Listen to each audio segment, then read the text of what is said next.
ആക്കാൻ പോകുന്നില്ല. ഞാൻ നേരെ പോലീസ് സ്റ്റേഷനിൽ കംപ്ലൈന്റ് കൊടുക്കാൻ പോവാ.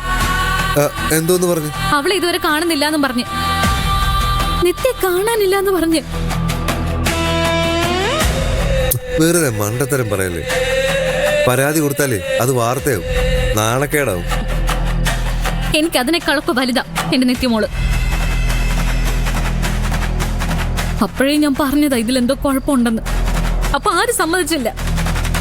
എല്ലാരും സ്വന്തം നിലയ്ക്ക് അങ്ങ് ന്യായീകരിക്കായിരുന്നു. ഇപ്പോഴോ? ഇപ്പൊ ഒന്നും ആർക്ക് പറയാനില്ലേ? നേരത്തെ അന്വേഷിക്കാൻ ഇറങ്ങിയിരുന്നെങ്കിൽ ഇപ്പൊ നമുക്ക് നിത്യ കണ്ടുപിടിക്കാൻ പറ്റിയേനെ. ഞങ്ങൾ അറിഞ്ഞു ഇത്രയും വൈകുമെന്ന്. നിങ്ങൾ നല്ലൊരു അമ്മയായിരുന്നെങ്കിൽ എന്റെ ഉള്ളിൽ തോന്നിയ പേടി നിങ്ങളുടെ ഉള്ളിലും തോന്നിയേനെ. നിങ്ങളൊരു നല്ല അമ്മയല്ല. ആരോടാ സംസാരിക്കുന്നത്? മാറിക്കണം അങ്ങോട്ട്. ഇവിടെ നിൽക്കുന്ന ഞങ്ങളുടെ 3 പേരുടെയും മുഖത്ത് സങ്കടം പേടിയും ഉണ്ട്. അതില്ലാത്ത നിന്റെ മുഖത്ത് മാത്രം. അത് നിങ്ങൾ പറഞ്ഞാൽ മതിയോ? ഇക്കാര്യത്തിൽ ഞാൻ പറഞ്ഞാൽ മാത്രം മതി. ഇവർക്ക് ഭ്രാന്താണ്. നിങ്ങൾ എന്ത് വേണേലും ചെയ്തു, പരാതി കൊടുക്കുവോ കൊടുക്കാതിരിക്കുവോ, എന്ത് വേണേലും അയക്കുവോ. ഞാനിതായി പറയുന്നത്. നീ പറയണ്ട. പറഞ്ഞാലും ഞാനത് കണക്കിലെടുക്കാനും പോകുന്നില്ല. കുട്ടിയെ എനിക്കറിയാം എന്ത് വേണമെന്ന്.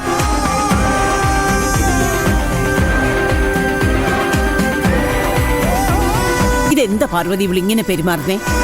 വേറെ ഷോയാ മുത്തശ്ശി. അവർക്ക് മാത്രമേ നിത്യയുടെ സ്നേഹമുള്ളെന്ന് വരുത്താനുള്ള അടവ. എന്നാലും അവള് പരാതി കൊടുക്കട്ടെ ശരത്തെ. രാത്രിയായില്ലേ, വൈകുന്തോറും അത് അപകടമാണ്.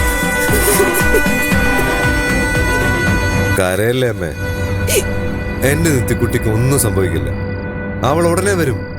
ഞാനല്ലേ പറയുന്നേ.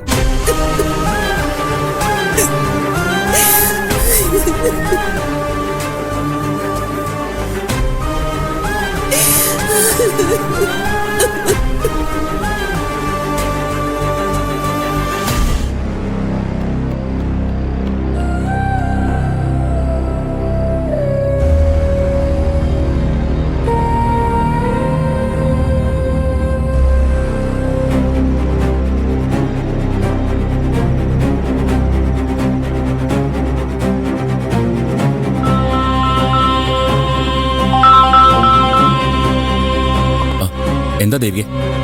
സിദ്ധു, നിത്യ ഇതുവരെ തിരിച്ചു വന്നിട്ടില്ല. നേരെ ഒരുപാടായല്ലോ. എവിടെ പോയെന്നറിയോ?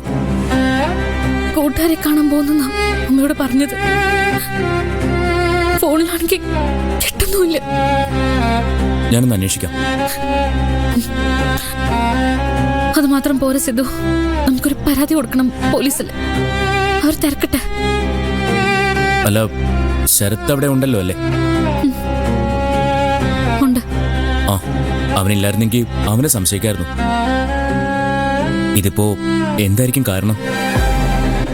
ഇനി വല്ല അപകടം പറ്റിക്കാണോ? ഞാനും തന്നെ സംശയിക്കുന്നു. എന്തായാലും നിത്യെ കണ്ടുപിടിച്ചേ പറ്റൂ. സിദ്ധു ഒന്ന് സഹായിക്കൂ. ആ, പിന്നെന്താ, എന്റെ കൂടി അനിയത്തിയല്ലേ നിത്യ.